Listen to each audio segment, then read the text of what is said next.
Hello everyone, welcome to Current Affairs MCQs program. Let's begin with previous day's practice question. Question was, consider the following statements.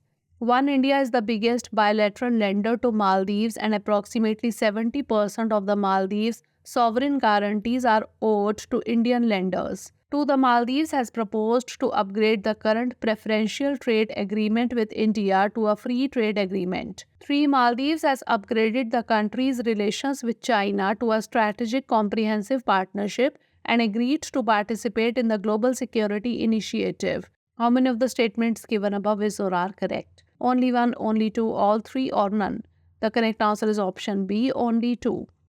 China is the biggest bilateral lender and approximately 70% of the Maldives' sovereign guarantees are owed to Chinese lenders. Hence, statement 1 is not correct. The Maldives has proposed to upgrade the current preferential trade agreement with India to a free trade agreement. Hence, statement 2 is correct. Maldives has upgraded the country's relations with China to a strategic comprehensive partnership and agreed to participate in the Global Security Initiative. Hence, statement 3 is correct. Hence, option B is the correct answer. Now, let's begin today's episode. First question is, consider the following statements related to rocks. 1. Igneous rocks are the result of the deposition of fragments of rocks by exogenous processes. 2. Sedimentary rocks are formed by the solidification of magma and lava. 3. Metamorphic rocks formed from already existing rocks that are undergoing recrystallization. How many of the above statements is or are correct? Only one, only two, all three, or none? The correct answer is option A, only one. Igneous rock is formed by the solidification of magma and lava. When magma in its upward movement cools and turns into solid form, it is called igneous rock. Hence, statement 1 is not correct. Sedimentary rocks are the result of deposition of fragments of rocks by exogenous processes. Hence, statement 2 is not correct. Metamorphic rocks formed from already existing rocks that are undergoing recrystallization. Hence, statement 3 is correct. Metamorphic rocks are also classified into two major groups such as foliated rocks and non-foliated rocks. Gneissoid, syenite, slate, schist, marble, quartzites, etc. are some examples of metamorphic rocks. Hence, option A is the correct answer. Next question, consider the following statements related to tropical cyclones. 1. It originates and intensifies over warm tropical oceans. 2. The absence of the Coriolis force is one of the favorable conditions for the formation of tropical storms. Which of the statements given above is or are not correct? 1, only, 2, only, both 1 and 2, or neither 1 nor 2. The correct answer is option B, 2 only. Tropical cyclones originate and intensify over warm tropical oceans. Tropical cyclones are violent storms that move over to the coastal areas, bringing about large-scale destruction caused by violent winds, very heavy rainfall, and storm surges. Hence, statement 1 is correct. The conditions favorable for the formation of and intensification of tropical storms are large sea surface with a temperature higher than 27 degrees Celsius, presence of the Coriolis force, hence statement 2 is not correct. Small variations in the vertical wind speed, a pre-existing weak low-pressure area or low-level cyclonic circulation, and upper divergence above the sea level system. Hence, option B is the correct answer. Next question, regarding the non-banking financial companies in India, consider the following statements. 1. They cannot engage in the acquisition of securities issued by the government. 2. They cannot accept demand deposits like saving accounts. Which of the statements given above is or are correct? 1 only, 2 only, both 1 and 2, or neither 1 nor 2. The correct answer is option B, 2 only. Non-banking financial companies or NBFCs are allowed to invest in government securities as part of their business activities. Hence, statement 1 is not correct. NBFCs cannot accept demand deposits like saving accounts. Unlike traditional banks, NBFCs do not have a banking license, which is a requirement for the acceptance of deposits that are repayable on demand, such as in a savings account. NBFCs generally raise funds via term deposit and debentures. They do not offer a savings type account. Hence, statement 2 is correct. An NBFC is a company registered under the Companies Act 1956 or Companies Act 2013, involved in various financial activities such as lending, investing in securities, leasing, and insurance. Hence, option B is the correct answer. Next question, consider the following statements regarding Californium. 1. Californium is a silvery white synthetic radioactive metal.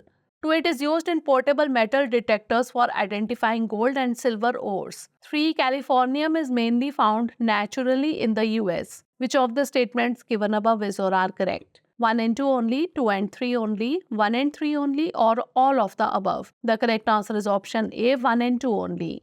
Californium is a silvery white synthetic radioactive metal having the symbol Cf and atomic number 98. It was first synthesized in 1950 by bombarding curium with alpha particles helium-4 ions. Californium is a silvery white synthetic radioactive metal. Hence, statement 1 is correct. Californium is a very strong neutron emitter. It is used in portable metal detectors for identifying gold and silver ores, to identify water and oil layers in oil wells, and to detect metal fatigue and stress in airplanes. Californium has no known biological role. It is toxic due to its radioactivity. Hence, statement 2 is correct. Californium is a man-made element that is not found in nature. Hence, statement 3 is not correct. Hence, option A is the correct answer.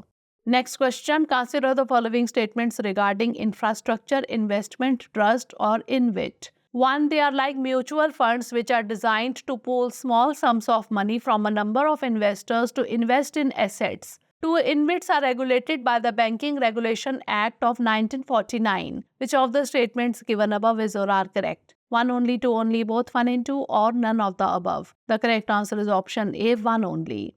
Infrastructure investment trust or InvITs are instruments that work like mutual funds. They are designed to pool small sums of money from a number of investors to invest in assets that give cash flow over a period of time. Part of this cash flow would be distributed as dividends back to investors. Hence, statement 1 is correct. InvITs are regulated by the Securities and Exchange Board of India Regulations 2014. Hence, statement 2 is not correct. The minimum investment amount in an InvIT IPO is Rs 10 lakh, making them suitable for high net worth individuals and institutional and non-institutional investors. InvITs raise capital through IPOs and are then tradable on stock exchanges, with examples including the IRB InvIT Fund and India Grid Trust. Hence, option A is the correct answer. Next question, consider the following statements related to poliomyelitis or polio. 1. Polio is a highly infectious bacterial disease that mainly affects children. 2. P2 strain was eradicated globally in 1999. 3. The Indian government does not count vaccine-associated paralytic poliomyelitis as polio. How many of the above statements is or are correct? Only 1, only 2, all 3, or none? The correct answer is option B, only 2. Polio is a highly infectious viral disease that mainly affects children.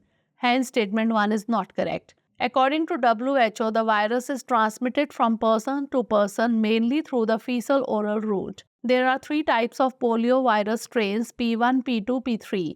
P2 was eradicated globally in 1999. Hence, statement 2 is correct. India attained a polio-free status in 2014 after successfully eliminating the wild P1 and P3 strains. The Indian government does not count vaccine-associated paralytic poliomyelitis as polio since these cases are sporadic and pose little or no threat to others. Hence, statement 3 is correct. Hence, option B is the correct answer. Next question, Callisto, Europa and Ganymede are moons of which of the following planets? Mars, Saturn, Jupiter or Neptune? The correct answer is option C, Jupiter. Callisto, Europa and Ganymedes are moons of Jupiter. They are among the largest moons in our solar system and are often referred to as the Galilean moons, named after Galileo Galilei, who discovered them in 1610. JUICE probe was launched in April 2023 and aims to explore Jupiter and its 3 large icy moons, that is Callisto, Europa and Ganymede. Other important missions to study Jupiter are the Juno mission NASA, 𝐏𝐤𝐻𝐿 NASA and ESA, and Galileo NASA. Hence, option C is the correct answer. Next question, which of the following institutions released the Asia Development Outlook Report? Asian Infrastructure Investment Bank, Asian Development Bank, International Monetary Fund or World Bank? The correct answer is option B, Asian Development Bank. The Asia Development Outlook Report is released by the Asian Development Bank. Hence, option B is correct. The Asia Development Outlook report in April 2024 and revised India's gross domestic product growth forecast for the fiscal year 2024 and fiscal year 2025, citing various factors contributing to this optimistic outlook. Hence, option B is the correct answer. Next question. South Lhonak Glacier is in which of the following states or UTs? Uttarakhand, Sikkim, Ladakh or Himachal Pradesh? The correct answer is option B, Sikkim. The South Lhonak Lake, a glacial lake located at an altitude of 17,000 feet in Sikkim's northwest, experienced a rupture as a result of continuous rainfall. Sikkim recently experienced a glacial lake outburst flood in which South Lhonak Lake experienced a rupture as a result of continuous rainfall. Hence, option B is the correct answer. Last question. Consider the following statements. 1. Vivad se Vishwas scheme is a voluntary settlement scheme to resolve long-standing issues to provide a resolution for pending income tax disputes. 2. Sabka Vishwas is a legacy dispute resolution scheme notified by the government for closing pending disputes relating to legacy service tax and central excise cases. Which of the above statements is or are correct? Only one, only two, both 1 and 2, or neither 1 nor 2. The correct answer is option C, both 1 and 2. Vivad se Vishwas scheme is a voluntary settlement scheme to resolve long-standing issues to provide a resolution for pending income tax disputes. Hence, statement 1 is correct. Sabka Vishwas is a legacy dispute resolution scheme notified by the government for closing pending disputes relating to legacy service tax and central excise cases. Hence, statement 2 is correct. Hence, option C is the correct answer. Now is the time for practice question. Consider the following statements regarding the gross environment product. 1. GEP is a component of green GDP and measures the value of ecosystem services for human welfare and sustainable development. 2. The GEP index includes both natural processes and man-made conservation efforts such as Amrit Sarovars. Which of the statements given above is or are correct? 1, only 2, only both 1 and 2, or neither 1 nor 2. Send the answer of this question in the comment section. Stay tuned for the next episode. Thanks for watching. For more informative content, like, share and subscribe, and do not forget to press the bell icon to get the notifications.